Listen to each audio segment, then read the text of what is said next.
تو میں نے پتہ کیا تو پتہ چلا کہ اسحاق ڈار صاحب بہت غصے میں تھے کہ جی حرکت کیوں کی گئی ہے. میں نے آپ کو کل کے ویلاگ میں بتایا تھا کہ بنیادی طور پر خواجہ آصف صاحب نے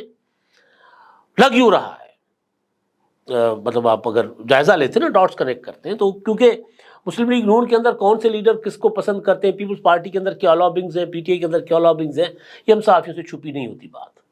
اور پھر انداز گفتگو، انداز بیاں بتا رہا ہوتا ہے کہ وہ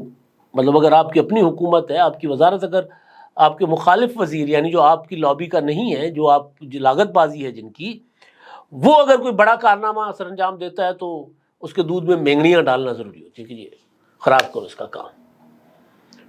تو وہ خواجہ آصف صاحب کے بیان کو اس طرح لیا گیا کہ انہوں نے بنیادی طور پر اسحاق ڈار صاحب کو ذرا متنازع بنانے کی کوشش کی ہے. لیکن اسحاق ڈار صاحب کی وزارت خارجہ بھی اس میں کود پڑی اور کہا کہ ہمیں تو نہیں پتا، سانوں تو نہیں پتا.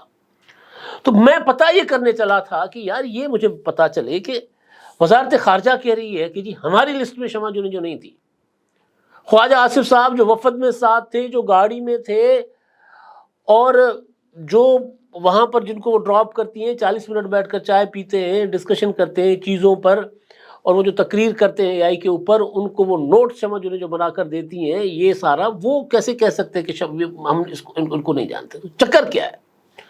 میں نے پتہ کیا تو پتہ چلا کہ وزیر اعظم شہباز شریف صاحب نے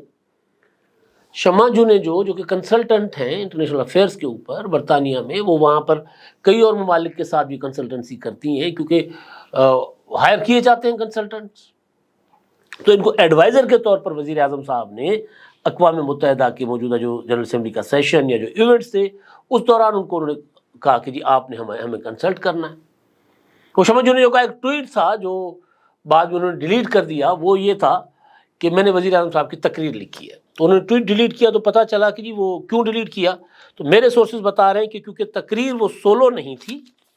شمع جو نے جب تک ٹویٹ کیا تھا تو تب تو یہ تھا کہ شاید ان کے خیال میں صرف میرا ہی ڈرافٹ ہوگا، لیکن بعد میں پھر ایک پوری کی ٹیم تھی، طارق فاطمی صاحب، عطا اللہ تارڑ صاحب جو وزیر اطلاعات کے، اور دیگر بھی تھے. تو انہوں نے وہ اپنا انپٹ دیا اور سب کے ڈرافٹ کو ملا کے سب میں سے کچھ چیزیں لے کے کچھ نکال کے ایک تقریر ڈرافٹ کی گئی. تو پھر وہ اسی وجہ سے شمع جو نے وہ ٹویٹ کر دیا ڈیلیٹ. میرے کچھ سورسز یہ بتا رہے ہیں کیونکہ وہ ڈس آنیسٹی ہوتی کہ جی میں یہ کیسے ہو کہ جی باقیوں کا کی بھی انپٹ ہے تو صرف کوئی ایک بندہ اس کا کریڈٹ لے. کیا آپ ایک بزنس اونر ہیں اور چاہتے ہیں کہ آپ کا برانڈ زیادہ سے زیادہ لوگوں تک پہنچے؟ ہمارے پاس ہے آپ کے لیے ایک بہترین موقع. ہمارے یوٹیوب چینل پر روزانہ ہزاروں لوگ ویڈیوز دیکھتے ہیں. یہ وہی لوگ ہیں جو باخبر، باشعور اور فیصلہ کرنے والے ہیں. اب آپ اپنے بزنس کو براہ راست ہمارے یوٹیوب چینل پر پروموٹ کر سکتے ہیں. پروڈکٹ پلیسمنٹ اور اسپانسرڈ سیگمنٹس کے ذریعے آپ اپنے برانڈ کو لاکھوں پوٹینشیل کسٹمرز تک پہنچا سکتے ہیں. تو دیر کس بات کی، آج ہی اپنے بزنس کو نئے لیول پر لے جائیں. For more information, call us 9233-8122-280.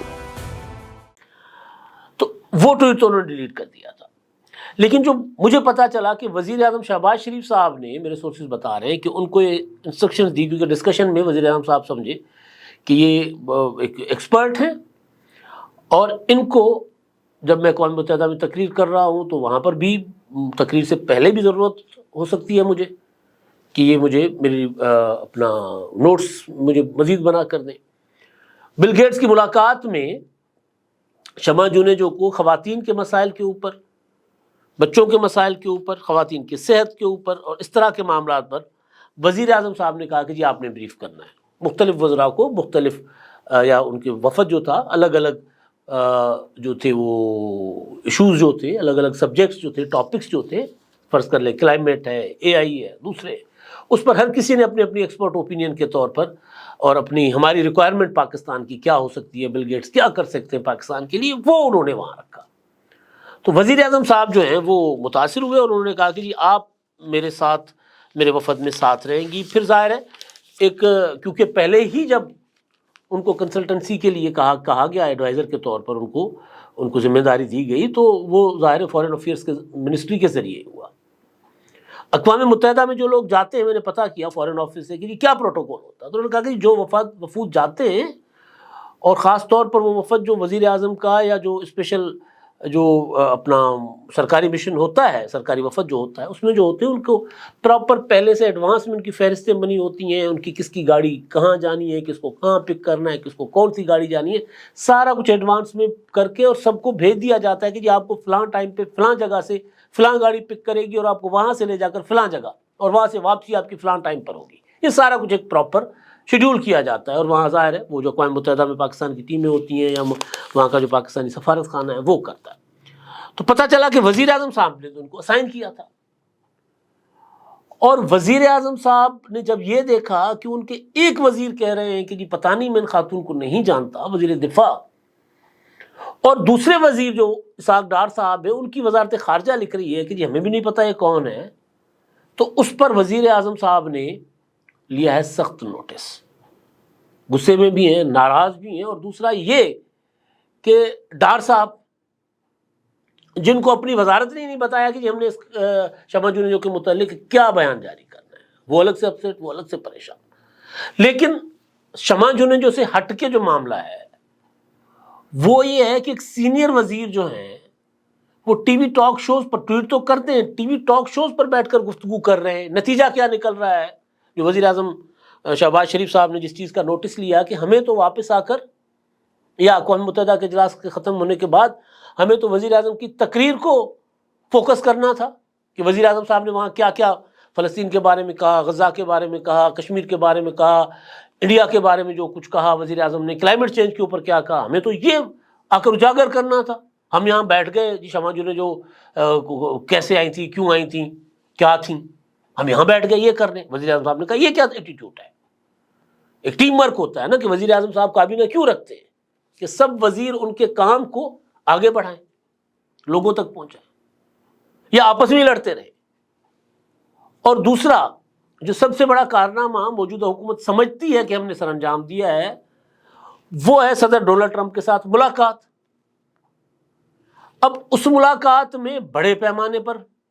Pakistan میں انویسٹمنٹ کی آنے کی امید لگائی جا رہی ہے، اور انڈیا جو ہے وہ اپنا امریکہ جو ہے پاکستان کو ایک اسٹریٹجک پارٹنر کے طور پر دوبارہ اس کی امپورٹنس سمجھ رہا ہے۔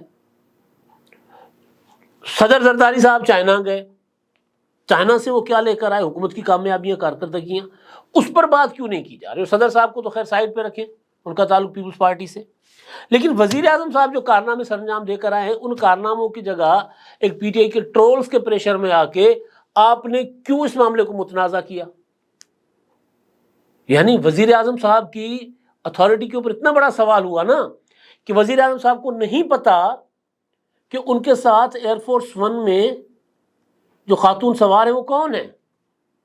یعنی وزیر خارجہ کو نہیں پتا کہ وہ ان کی ڈیلیگیشن جو انہوں نے فائنل کیے یا پاکستان میں جو اقوام متحدہ میں مستقبل بندوب یا وہ جو وہاں کا سسٹم ہے انہوں نے جو وفد فائنل کیا اس میں اسحاق ڈار صاحب کو پتہ ہی نہیں، وزارت خارجہ کو پتہ ہی نہیں کہ خاتون کون ہے، سسٹم کیسے چل رہا ہے، کام کیسے چل رہا ہے۔ ایک نقصان یہ ہوا کہ اقوام متحدہ یعنی پچھلے 3-4-5 دن سے یہی ڈسکشن چل رہا ہے نا، جب سے وہ تصویر سامنے آئی ہے پی ٹی آئی والوں نے شور مچانا شروع کر دیا، اور جواب میں یہ صاحب پریشر میں آ گئے اور انہوں نے بھی دوسرا ہاتھ دے دیا تالی بجانے کے لیے۔ میری انفارمیشن یہ ہے کہ وزیر اعظم صاحب اس پر ہیں بہت زیادہ پریشان اور غصے میں بھی۔ شہباز شریف صاحب کو اپنی ساری کامیابیاں جو وہ سمجھتے ہیں کہ انہوں نے سمیٹی ہیں اس پر پانی پھیرتا ہوا نظر آ رہا ہے کہ یہ ہم نے پبلک میں آ کے کچھ اور اپنا رکھنا تھا موقف، کچھ اور لوگوں کو بتانا تھا کہ آپ کی حکومت کتنی ذمہ دار حکومت ہے، کس طرح کام کر رہی ہے، اور یہاں کچھ اور بحث مباحثے چل رہے ہیں۔ تو وہ اب وزیر اعظم صاحب جیسے ہی یہ سارے اس معاملات سے نکلیں گے تو اس سے ممکن ہے کہ اس معاملے پر وہ ایکشن لیں، کوئی انٹرنل ایکشن ہوگا، ظاہر سینئر وزیر ہیں خواجہ آصف صاحب، نواز شریف صاحب کے کلاس فیلو ہیں، اسی چکر میں بھی شاید زیادہ بول جاتے ہیں کہ مجھ سے کس نے پوچھنا ہے، جو بیان آتا ہے دے دیتے ہیں، لیکن ظاہر حکومت کو اس کا نقصان ہو رہا ہے۔ اسحاق ڈار صاحب کا دباؤ شہباز شریف صاحب پر الگ ہے کہ یہ دیکھیں انہوں نے کس طرح کی باتیں کی ہیں۔ تو یہ ساری چیزیں، اور وزیر اعظم صاحب اب اس پر کیا ایکشن لیتے ہیں کیا نہیں لیتے وہ اپنی جگہ معاملہ، لیکن ایک چیز ضرور اس سارے معاملے سے آیا ہوتی ہے کہ وزیر اعظم صاحب کسی کو ذمہ داری دیتے ہیں اور کابینہ کے وزیر اس کو ڈسون کرتے ہیں. تو یہ نون لیگ کی وفاقی کابینہ کے اندر جو کچھ چل رہا ہے وہ اس سے ہو گیا ایکسپوز. لیکن جو امپورٹنٹ چیز ایک اور ہے وہ جو میرے سورسز بتا رہے ہیں وہ یہ کہ جب شمع جونی جو صاحبہ نے وہ ٹویٹ کیا جس میں انہوں نے بتایا کہ مجھے وزیر اعظم صاحب نے یہ ذمہ داری دی تھی, میں نے ان کی تقریر بھی لکھی تھی, میں ان کے ساتھ جہاز میں بھی تھی اور پھر خواجہ آصف صاحب کے ساتھ میں تھی, خواجہ آصف صاحب کو میں نے ڈراپ کیا, فلاں اجلاس میں ان کے ساتھ تھی, بل گیٹس کو میں نے بریفنگ دی وزیر اعظم صاحب کی موجودگی میں ان ملاقات میں, یہ سارا کچھ اس میں انہوں نے جب ٹویٹ کیا تو اس کے بعد ایک چیز سامنے آ گئی کہ حکومت کے اندر بہت گڑبڑ چل رہی ہے. لیکن وزیر اعظم صاحب نے میری اطلاعات کے مطابق شمع جو نے جو کو کہا ہے کہ بس آپ کی مہربانی ہے, میں اس پر کوئی بڑا ایکشن لوں گا لیکن آپ اب اس معاملے پر مزید کچھ نہ کہیے گا. وزیر اعظم صاحب نے ان کو یہ درخواست کی ہے کہ جی آپ, میں دیکھ لیتا ہوں معاملے کو, آپ کچھ نہ کیجیے گا. دیکھے نہ دیکھے وزیر اعظم صاحب, کچھ نہ کہیں اسحاق ڈار صاحب کو, کچھ نہ کہیں وزیر اعظم صاحب خواجہ آصف صاحب کو, لیکن آپ سوچیں نا کہ معاملات کو کس طرح ایویں صرف ٹی وی ٹاک شوز کے چکر میں, ایک ٹویٹ کے چکر میں, ٹویٹ بھی وزیر اعظم کی تقریر سے تھوڑی دیر پہلے ٹویٹ کیا گیا. یعنی وزیر اعظم کے دورے کے دوران وزیر اعظم کی تقریر اقوام متحدہ میں سال میں ایک بار ایک موقع ملتا ہے, اس کو وزیر اعظم کی تقریر سے تھوڑی دیر پہلے وہ ٹویٹ کر کے اس کو متنازع کیا گیا, اس سارے معاملے کو صرف پتہ نہیں کس وجہ سے. لیکن ایک ضرور ہے کہ دباؤ جو پی ٹی آئی کا آیا تھا صرف یہ بتانے کے لیے کہ نہیں جی ہم دیکھیں, ہم تو پارسا ہیں, ہم تو پاک باز ہیں, پتہ نہیں کیا. بہرحال دیکھیں جی کس طرح چل رہا ہے. اور سینئر ترین وزیر ہیں یہ, کل عطا تارڑ صاحب جونیئر وزیر ہیں, وہ یہ کرتے تو بات سمجھ آتی کہ یار جونیئر وزیر ہیں, نہ تجربہ کار ہیں, کوئی اور بھی اس طرح وفاقی کابینہ میں فرسٹ ٹائم جو وزیر ہیں وہ ہیں, وہ کرتے تو اور بات. جو ساری زندگی وزارتوں میں جنہوں نے گزار دی وہ یہ کرتے پھر رہے ہیں جناب. اب تک کے لیے اتنا ہی, اللہ حافظ.